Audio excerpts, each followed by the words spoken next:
ahead, Jacqui. Thank you, Jen. A couple of quick follow-ups on baby formula, Sure. and then I want to get to something else. It does seem like we should have seen this coming, that maybe the FDA could have done more on the baby formula shortage. The whistleblower who used to work at that Sturgis plant warned the FDA top officials about safety concerns in October, but they didn't interview that whistleblower until December. The inspection wasn't until January 31st. The recall happened February 17th. So is that timeline acceptable to the White House? And if not, what is the White House doing to correct that at the FDA?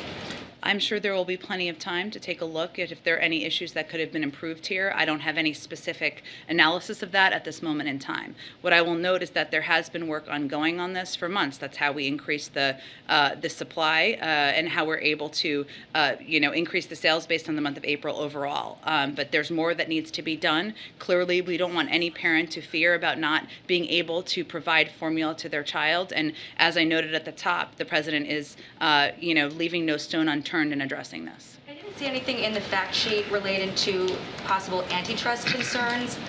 According to one report, 89% of the market's controlled by 4 companies. I know the president has tried to increase competition in other areas where it's consolidated, like meat packing. So is there going to be any call for increased competition in that industry coming from the White House? Jacqui, it's a good question. I have not been made aware of that being a concern here, but I'm happy to raise it and see if there's more to tell you. Shift gears only slightly to Sure. crack pipes. Okay. You said in February that no money from a $30 million harm reduction program would fund distribution of crack pipes in safe smoking kits. The Washington Free Beacon reported that they went to harm reduction facilities in 5 cities, and all of those facilities had crack pipes in their kits.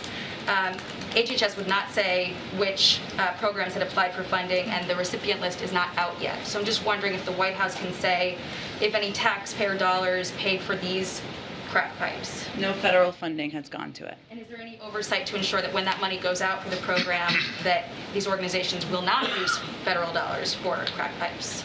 This policy does not allow for crack pipes to be included. I would just note that this is a bit of a conspiracy theory that's been spread out there. It's not accurate. There's important drug treatment programs for people who have been suffering from what we've seen as an epidemic across the country, and money is not used for crack pipes. And I want to ask about the president's comments last night. He went off about MAGA again. Yeah.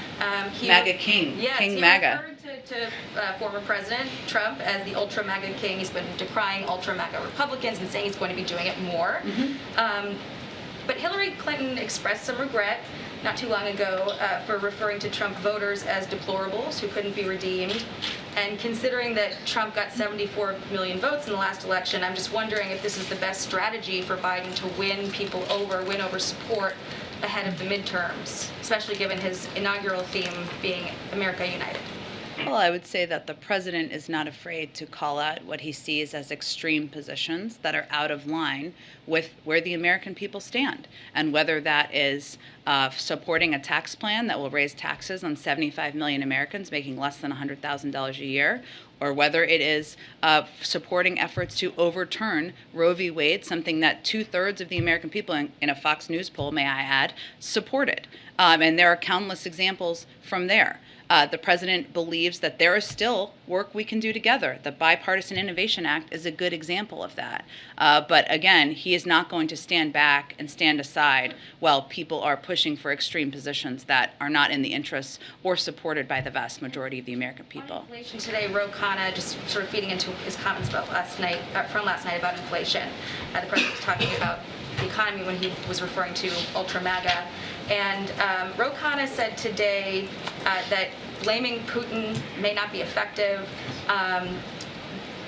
He said, we need to say inflation is a real threat, it's an emergency. So it seems like the president has been ratcheting up this rhetoric, blaming Republicans, blaming Putin. We've heard all of the reasons why the pandemic is a factor.